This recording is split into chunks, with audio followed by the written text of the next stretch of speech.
বিকেলে চা বা কফির সঙ্গে বিস্কিট বা কুকিজ আমরা খেয়েই থাকি। আর ফ্রেশলি বেকড সুগন্ধি কুকিজ যদি নিজের হাতে তৈরি হয়, তাহলে তো চা বা কফির সঙ্গে তার স্বাদ লাজবাব। সমস্ত টিপস সমেত আজ শেয়ার করছি মার্বেল কুকিজের রেসিপি, তাই ভিডিওটি স্কিপ না করে পুরো দেখার অনুরোধ রইল। প্রথমে একটি মিক্সিং বোল নিয়ে তাতে নিয়ে নিচ্ছি 100 গ্রাম নর্মাল টেম্পারেচারে থাকা আনসল্টেড বাটার। জমানো বাটার বা পুরো মেল্টেড বাটার এখানে ব্যবহার করা যাবে না, চাইলে আপনি সল্টেড বাটারও ব্যবহার করতে পারেন।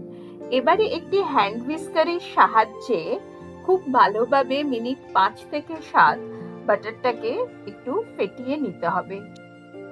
এয়ার পকেটস তৈরি হয়ে বাটারের টেক্সচার আর কালার ক্রিমি আর লাইট তৈরি হবে। এবারে এখানে মিশিয়ে দিলাম 100 গ্রাম গুঁড়ো চিনি। নর্মাল চিনিকে মিক্সিং জারে দিয়ে গুঁড়িয়ে নিতে হবে। এবার চিনি আর ফ্যাটানো বাটারটা খুব ভালোভাবে একটা স্প্যাচুলার সাহায্যে মিশিয়ে নিচ্ছি। খুব ভালোভাবে গুঁড়ো চিনি আর বাটারটা মিশিয়ে নেওয়া হয়ে গেল। তাতে আমাদের তৈরি হয়ে গেল বাটার ক্রিম। এবার এর মধ্যে আমি মিশিয়ে দেব প্রায় হাফ চামচের মতো ভ্যানিলা এসেন্স আর হাফ চামচ সল্ট মানে dry ginger. Dry ginger powder যদি হাতের কাছে না থাকে তাহলে স্কিপ করতে পারেন, কিন্তু দিলে খুব ভালো স্বাদ হয়। আর মিশিয়ে দিলাম 1 কাপ আটা। আজকে কুকিজটা আমি বিনা ময়দা বিনা ডিমে আপনাদের তৈরি করে দেখাবো। দিয়ে দিলাম 1/4 চামচ বেকিং পাউডার, বেকিং সোডা না। এবারে হালকা হাতে সমস্ত কিছু ভালোভাবে আগে স্প্যাচুলার সাহায্যে একটু মিশিয়ে নেব। এটাকে অ্যাকচুয়ালি একটা ডোয়ের ফর্মে তৈরি করতে হবে। এটা কিন্তু আটা মাখার মতো একদম চেপে চেপে মাখতে যাবেন না, হালকা হাতে এটা মেশাতে থাকবেন। দেখবেন আস্তে আস্তে সমস্ত কিছু একসঙ্গে জুড়ে যাবে। হালকা হাতে মাখা হয়ে গেলে যেভাবে দেখাচ্ছি একটু দেখে নেবেন যে ডো তৈরি হচ্ছে কিনা। যদি মনে হয় যে এটা শুকনো আছে, কোনোই অসুবিধা নেই। নর্মাল টেম্পারেচারে থাকা দুধ এতে প্রথমে আমি 1 চামচ মিশিয়ে দিলাম। 1 চামচ দুধ দিয়ে ভালোভাবে মেখে নেওয়ার পরে আমার কিন্তু একটা মসৃণ ডো তৈরি হয়ে গেছে। যদি দেখেন যে 1 চামচ দুধে হচ্ছে না, তাহলে কিন্তু আপনি আরেক চামচ নর্মাল টেম্পারেচারে থাকা দুধও ব্যবহার করতে পারেন। দেখুন সুন্দরভাবে ডোটা তৈরি হয়ে গেছে। এই ডোটা কিন্তু খুব শক্ত বা খুব নরম হবে না। তৈরি করে নেওয়া এই কুকিজের ডোটা এবারে আমি সমান দুভাগে ভাগ করে নিচ্ছি। যেহেতু মার্বেল কুকিজ বানাবো, তো দুটো ফ্লেভার আমি এতে দেব। একটা তো ভ্যানিলা ফ্লেভার হয়েই গেল, আর আরেকটাতে মেশাবো কোকো পাউডার। একটা ডো একটা বাটিতে রাখলাম, আর আরেকটা ডো ভালোভাবে আরেকটু হাতে চেপে মসৃণ করে নিয়ে আরেকটা বাটিতে রাখছি। এবারে 1.5 চামচের মতো কোকো পাউডার এতে মিশিয়ে দিচ্ছি। চকলেট ফ্লেভার আনার জন্য আপনি কোকো পাউডারের পরিবর্তে চকলেট সিরাপও ব্যবহার করতে পারেন। আচ্ছা, কোকো পাউডার মেশাবার পরে ডোতে যদি মনে হয় যে এটা শুকনো লাগছে, তাহলে কিন্তু ওই একই প্রসেস আরো 1 চামচ নর্মাল টেম্পারেচারে থাকা দুধ ব্যবহার করতে পারেন। আজ দুরকম ভাবেই কুকিজের বেকিং প্রসেস আমি দেখাবো। গ্যাসে একটা কড়াই বসিয়ে দিয়ে গ্যাসের ফ্লেমটা মিডিয়ামে করে কড়াইয়ের মধ্যে একটা স্ট্যান্ড রেখে দিলাম, আর কড়াইটাকে ঢেকে 10 মিনিট প্রিহিট হতে দেব। চলুন এবার কুকিজগুলো তৈরি করে ফেলা যাক।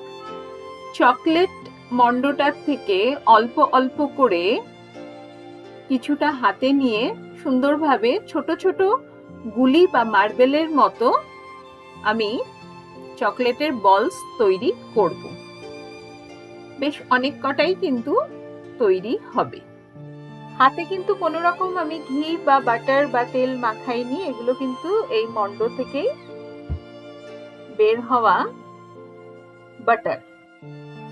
একই রকম ভাবে ভ্যানিলার মন্ডটার থেকেও ছোট ছোট বলের আকারে গড়ে নিতে হবে। দেখুন বলগুলো কিন্তু একদম স্মুথ তৈরি করতে হবে, কোনো রকম যেন ক্র্যাকস না থাকে।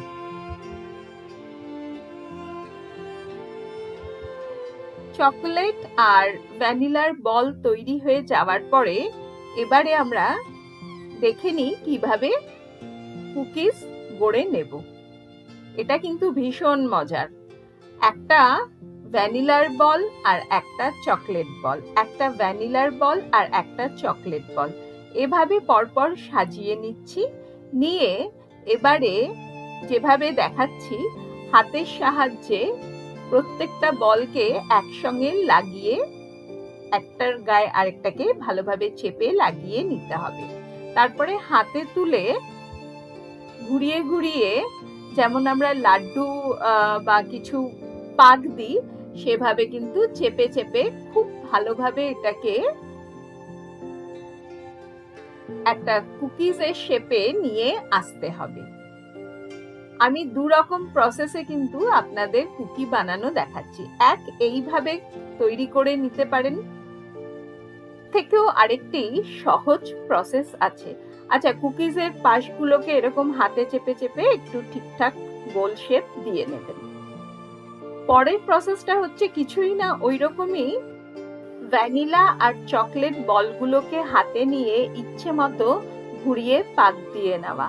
এতে পরস্পর মণ্ডগুলো জুড়ে গিয়ে বিভিন্ন ধরনের প্যাটার্ন তৈরি করবে।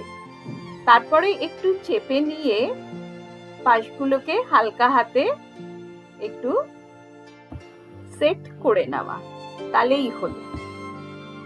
আর মার্বেল কুকিজের সবচেয়ে বড় অ্যাট্রাকশন হলো এক একটা কুকিজ এক এক রকম প্যাটার্নে তৈরি হয়।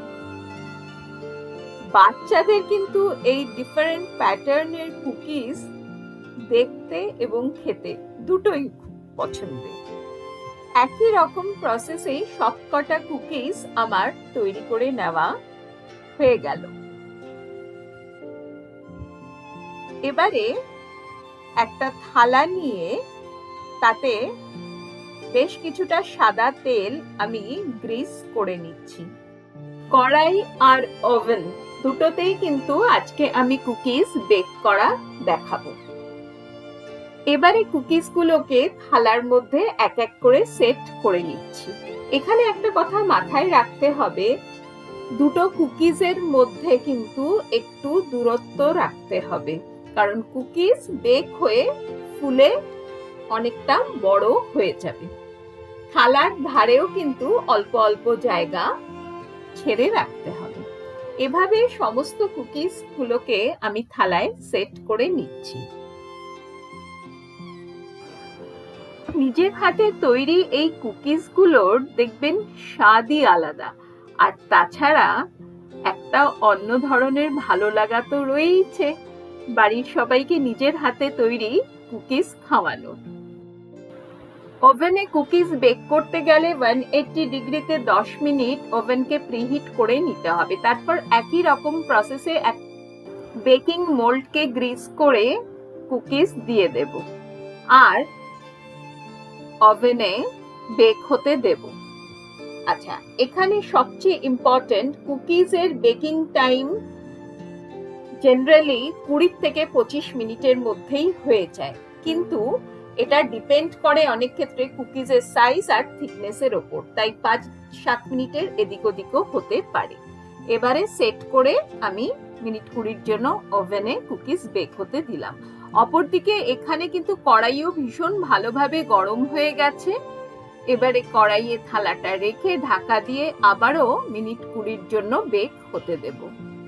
দেখা যাক কি অবস্থায় রয়েছে। দেখুন কুকিজ কতটা ফুলে গেছে। এই সময় কিন্তু কুকিজ খুব গরম আর সফট থাকবে। থালাটা সাবধানে কড়াই থেকে তুলে ঠান্ডা হওয়ার পরে দেখবেন কুকিজ শক্ত আর ক্রিস্পি হয়ে গেছে। আজকে শেয়ার করা ভিডিও আপনাদের কেমন লাগলো অতি অবশ্যই আমাকে কমেন্ট করে জানাবেন। যদি কিছু ভালো লেগে থাকে তাহলে একটি লাইক দিয়ে অনেক অনেক শেয়ার করবেন।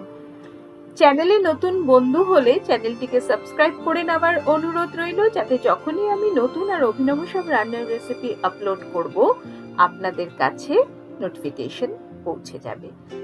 এই ফ্রেশলি বেকড কুকিজগুলো আজকে আমি এনজয় করছি গরমা গরম কফির সঙ্গে।